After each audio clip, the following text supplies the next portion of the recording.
Good afternoon, I'm Dave Norton from Discovering New England History, and we're going to bring you episode 3 of William Driver and the story of our flag, Oh Glory. It's something probably every American and every student in school should really learn about this story. So we'll begin with slide 1.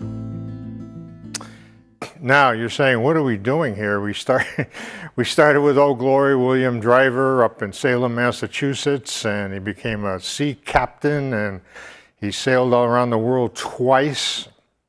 Then he rescued the survivors from on the mutiny on the Bounty from the mutineers, and now the story actually continues, and we're talking the Civil War now. William Driver's getting older in age, and there's a picture here. He moved to Tennessee, and I couldn't figure out why he moved to Tennessee. His 3 brothers actually had lived there for a while, and they started a business there. So when he retired, he moved to Tennessee after his wife died in Salem, Massachusetts. She died of cancer. And so he moved there and he married a Southern girl, and he had 2 sons. And this is in 1837. He was 34 years old. We'll go to the next slide. Now, he had a house. I was fortunate to find it. It's the actual picture of his house that he lived in Nashville, Tennessee. And there's this picture there. He looks quite a bit older. And what he would do, he's very patriotic, staunch Union supporter. And the flag is so big, 10 feet by 17 feet, that what he did was on the second story of his house, he put a pulley and a rope, if you can think of terms of a clothesline, all the way across the street to the, you can see on the right there, to a sycamore tree. And on the 4th of July and Washington's birthday, he would always just hang that Oh Glory on the pulley and swing it across the middle of the road there. So everybody knew William Driver, and they knew of the American flag, and that was his tradition. And this was in 1861, and he was 58 years old. So we'll go to the next slide. Now, Tennessee secedes from the Union also in 1861. And this is a quote from William Driver. 2 sons in the Army of the South. My entire house is estranged, and when I come home, no one to soothe me. William Driver. His wife was from the South, and his 2 sons were the South. And when Tennessee seceded, they both enlisted in the Confederate Army. And that really certainly rankled him. And that picture there is the capital of Tennessee in Nashville, that building there. And we'll go to the next slide. And you can see what they do now. This was actually an original black and white photo, and they colorized it. And boy, that really brings it to life. And this was one of the objectives there in the West. We're talking during the Civil War. This is in the West, so General Ulysses S. Grant. And the object there was to capture the Nashville, this railroad station. And it was one of the Confederate Confederacies. It moved all the equipment and all the soldiers from Atlanta to Chattanooga, back up here to Nashville and all around the South. It's a very important objective early in the Civil War now. I remember this was really early, and the Union has not won any battles yet. They got beaten badly in the Battle of Bull Run, and they were regrouping, and the South just kept on winning battles at that time in our history. If you take a look at that picture, up in the upper right corner, you can see the Capitol building. That's the building we're going to talk about. Nashville, that's the capital of Tennessee. That's a great shot. We'll go to the next picture. And now what happened was they seceded from the Union. They took down the American flag, and they put up the Confederate flag. And now you've got William Driver, who lives in Nashville, gets up in the morning, takes a look out, and he sees the Confederate flag flying over his city.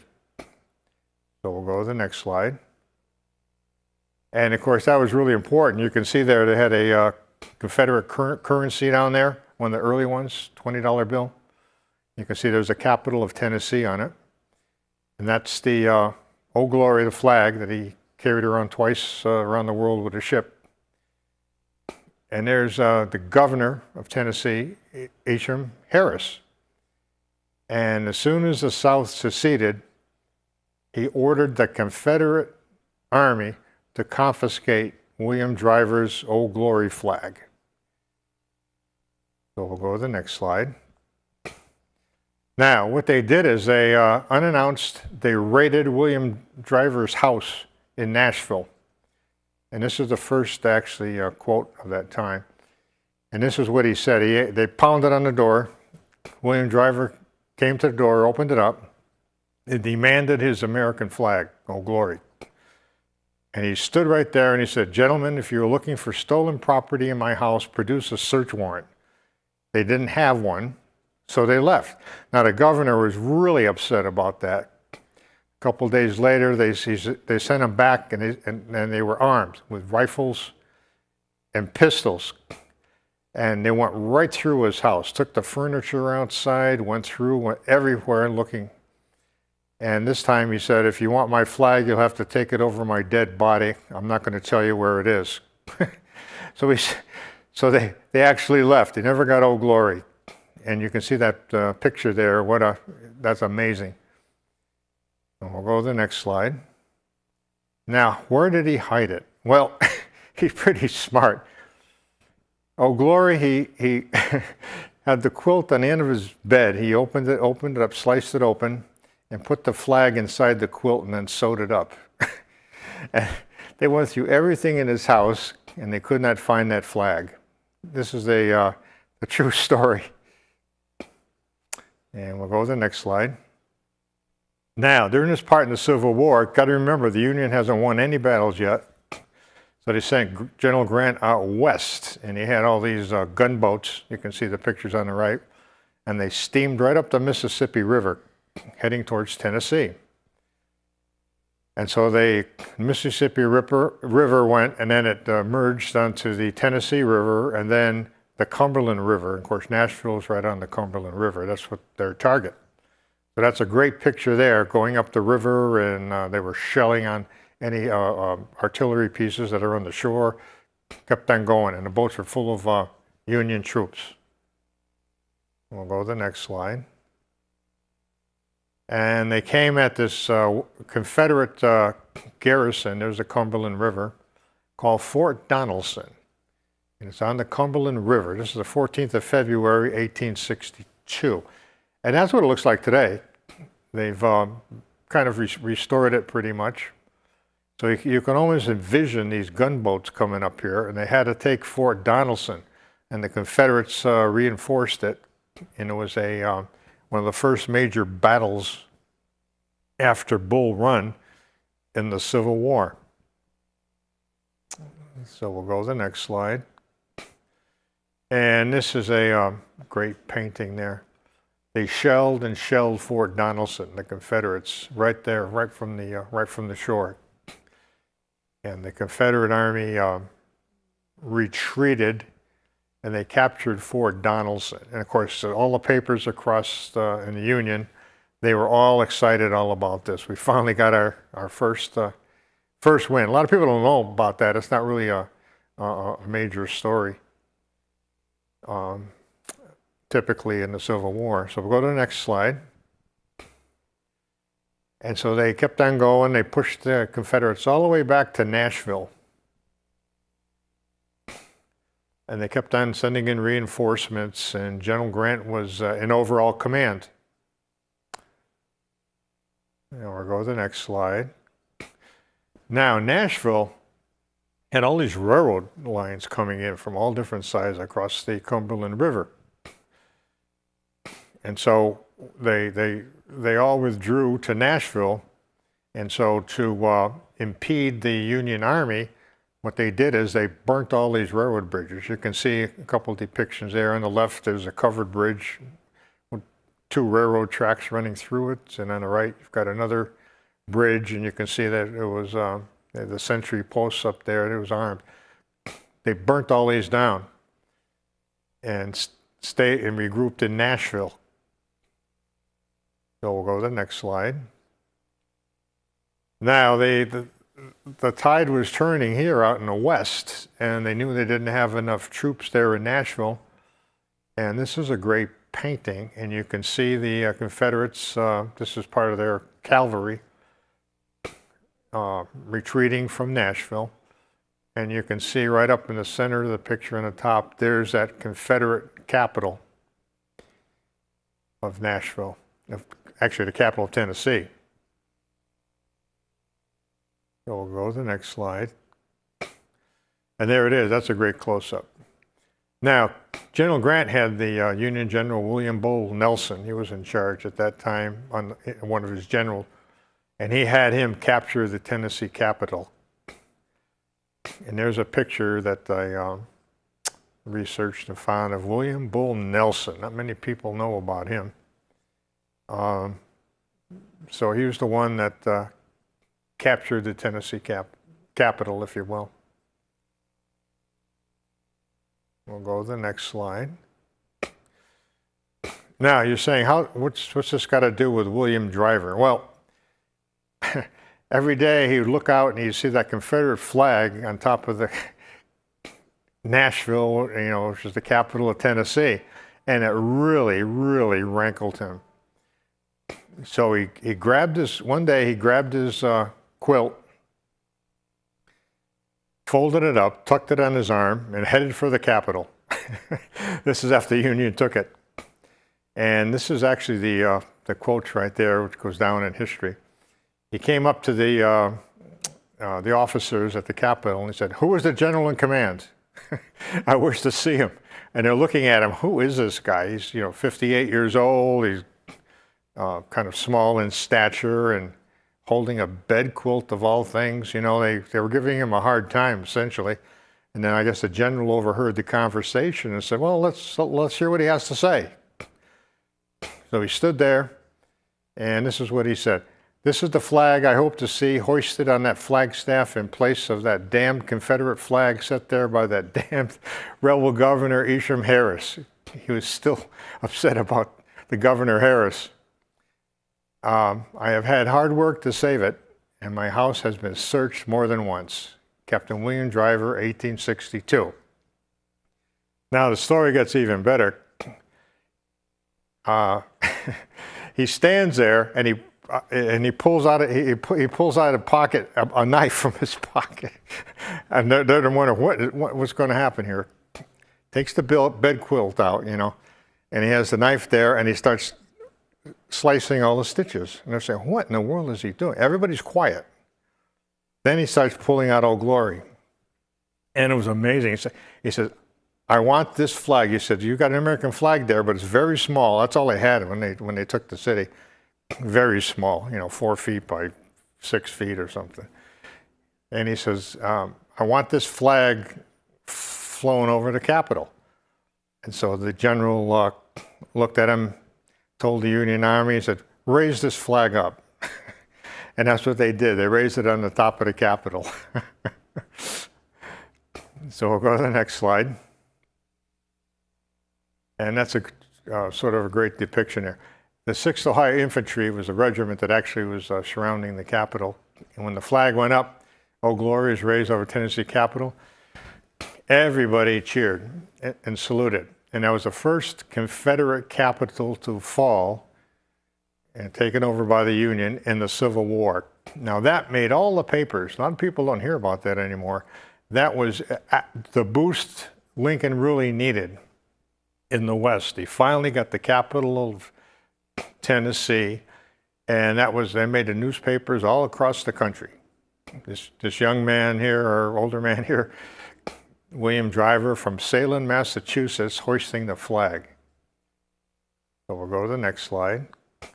Now, 2 days later, they had an incredible thunder and lightning storm, a tornado, the whole thing, the winds were going, and he saw his flag up there, and it was getting, he said, first thought came to him, the thing's going to get all tattered and everything else.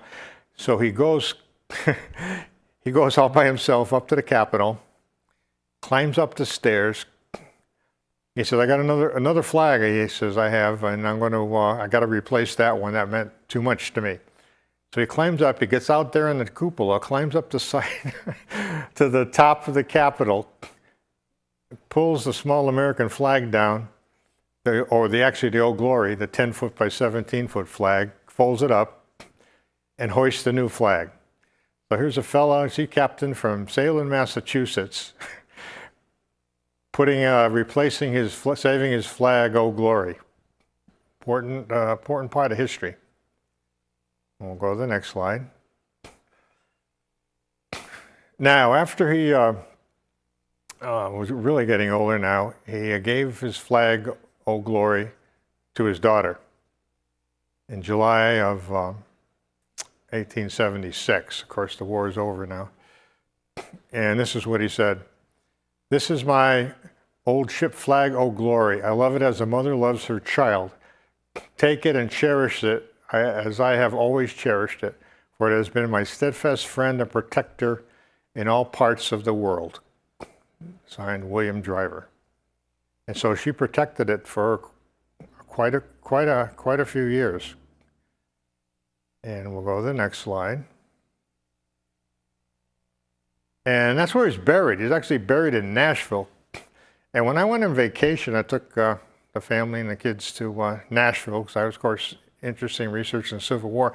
No idea who William Driver was. But that monument there, you can see that's very interesting. It just took my attention. I took a picture and I saw it. I said, oh my gosh, it says William Driver from Salem, Massachusetts on it.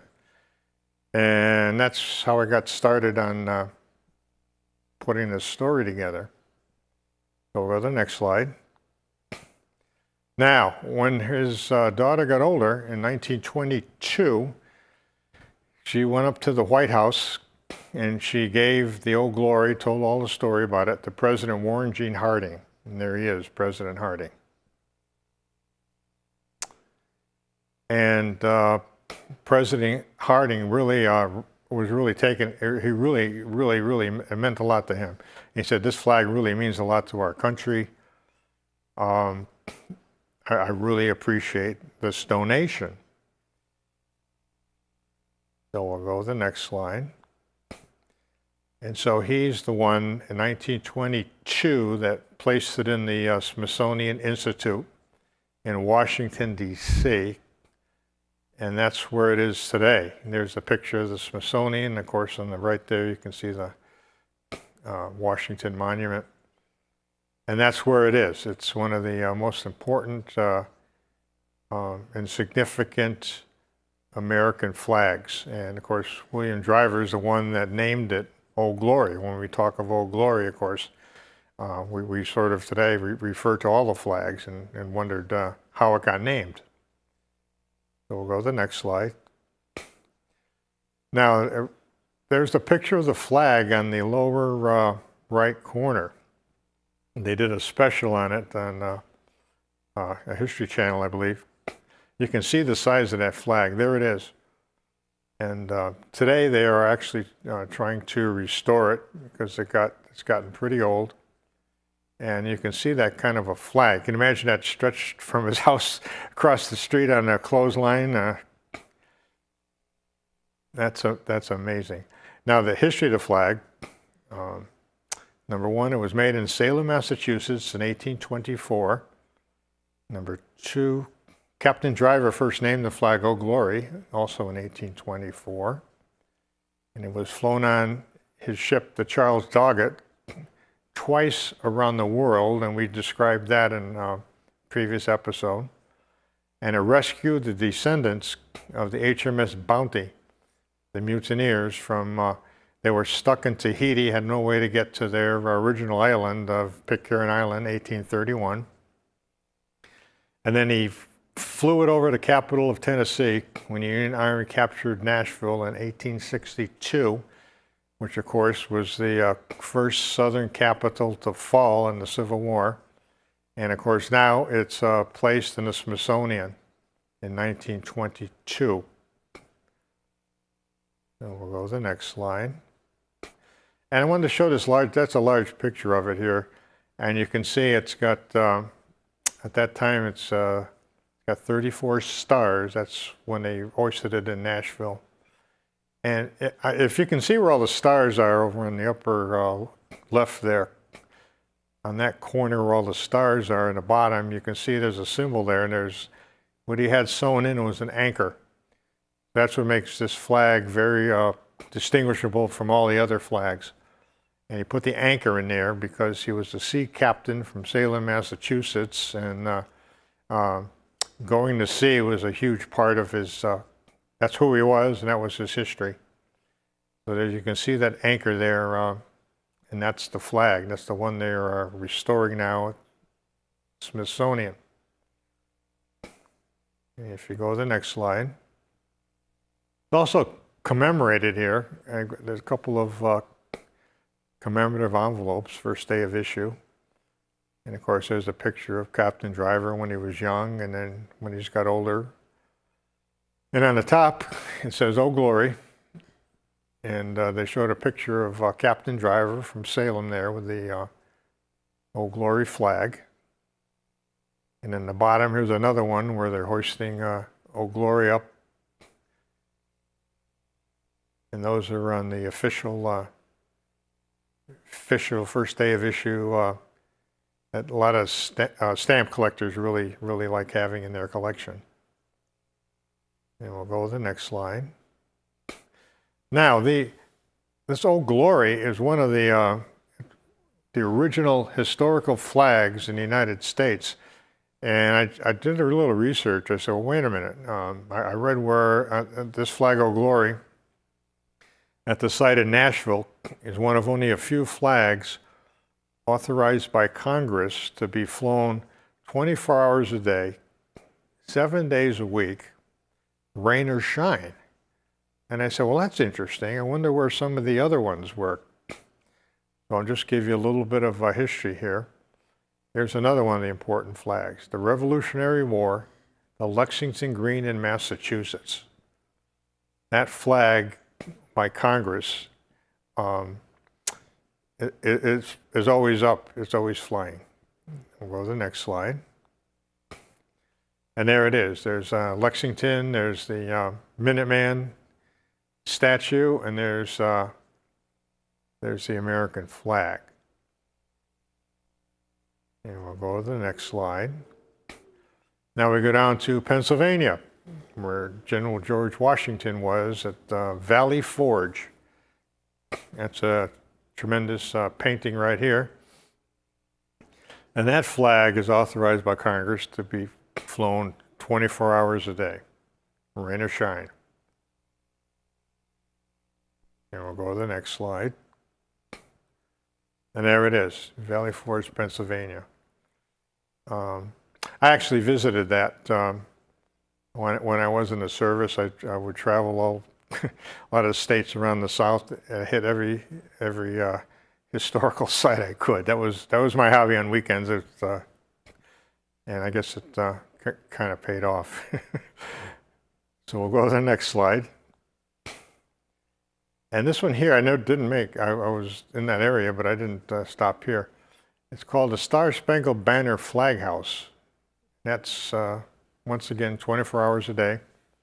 That's down in Baltimore, Maryland, and that's where they made the flag, the Star-Spangled Flag, banner flag, which is flown in Fort McHenry. So we'll go to the next slide. And that's a great picture there where the British sailed up and bombarded Fort McHenry in the War of 1812. And of course, these three flags here at these three sites all happened before William Driver and Old Glory.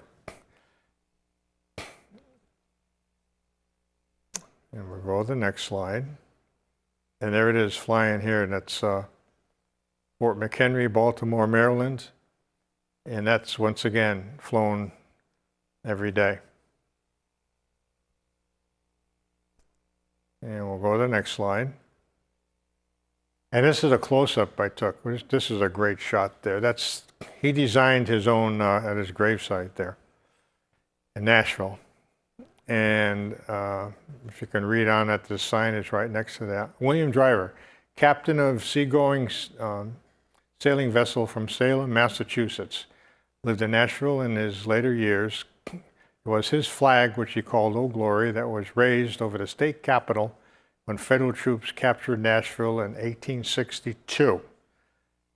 So when I was in Nashville, I couldn't believe this. Right down in the South here, and here's something about history which I never really knew about. So we'll go to the next slide.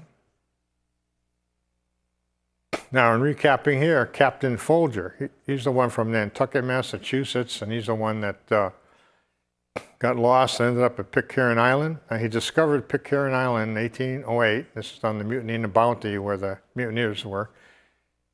He finds the last surviving mutineer, John Adams, and he solved the mystery of the HMS Bounty, and he convinces the British Admiralty to spare John Adams, the last survivor. And that was significant. That made the newspapers all over. If you think about it, for 19 years, the folks on the Bounty, the mutineers, of course, they burned the Bounty there so no one could find them, and for 19 years, they're undetected. So the world never knew what happened to them. Did they get sunk in a sea storm? Nobody knew it. 19 years later, he's the one that actually discovered it. And that was really significant back then. It's almost today, I guess you could say, if somebody found Amelia Earhart where she went down, that's how famous that person would be. From Nantucket, Massachusetts. So we'll go to the next slide. And they have ceremonies there for Old Glory, Nashville, Tennessee. We'll go to the next slide. And the children, 1868, from Salem, they're the ones that got money, saved money, fundraiser. And they've got a memorial to Captain Driver in Salem. So if you're in Salem, you can see this memorial. And we'll go to the next slide. And that describes the whole story. There's the Old Glory. There's the Old Glory stamp. There's his ship carrying Old Glory. There's the Pitcairn Island where he saved the folks there from the Mutiny and the Bounty. And there's the Capitol in Tennessee where he raised it. So once again, it's Dave Norton from Discovering New England History. Have a good afternoon.